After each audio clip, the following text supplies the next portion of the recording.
গোপালপুর গ্রামের সবাই জানত রিমি নামের মেয়েটা খুবই সুন্দর আর মিষ্টি স্বভাবের।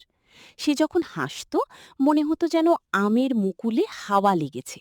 গ্রামের বুড়ো করিম কাকা পর্যন্ত বলতো এই মেয়ের হাসি দেখলে দাঁতের ব্যথাও পালায়। রিমির একটা বদঅভ্যাস ছিল, সে সবাইকে ভয় দেখাতে খুব পছন্দ করত।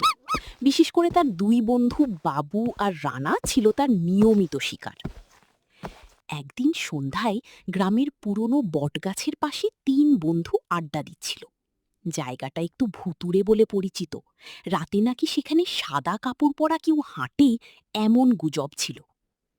রিমি হঠাৎ ফিসফিস করে বলল, শুনছিস, গতকাল রাতে এখানে নাকি এক ভূত মোবাইল চার্জ দিতে এসে কারেন্ট খেয়ে পালাইছে। বাবু কাঁপা গলায় বলল, ভূত আবার মোবাইল চালায় নাকি? রিমি চোখ বড় করে বলল, এই যুগের ভূত ভাই, ফেসবুক চালাই, রিল বানাই। রানা ভয় পেলেও হাসি চেপে রাখতে পারল না। হঠাৎ বটগাছের ওপর থেকে হো শব্দ এলো। বাবু এক লাফে রানার পিছনে লুকালো। রিমিও একটু চুপ হয়ে গেল। তারপর আবার শব্দ এলো। বাবু কাঁদো কাঁদো গলায় বলল, আমি বলছিলাম না এখানে কিছু আছে। ঠিক তখনই সাদা কিছু একটা গাছের ডাল থেকে ঝুলে পড়ল। তিনজনই আল্লাহ বলে দৌড় দিল। দৌড়াতে দৌড়াতে বাবু কাদায় পড়ে গেল, রানা বাঁশ ছাড়ে ঢুকে আটকে গেল, আর রিমির স্যান্ডেল উড়ে পুকুরে পড়ল। কিছুক্ষণ পরে গ্রামের লোকজন টর্চ নিয়ে এলো। সবাই এসে দেখে গাছের ডালে একটা সাদা গামছা আটকে আছে, আর শব্দটা করছিল পাশের রহিম কাকার মোটা ছাগল। রহিম কাকা হেসে বলল, এই ছাগলটা রাতে গান গায়, ভয় পাইছো নাকি?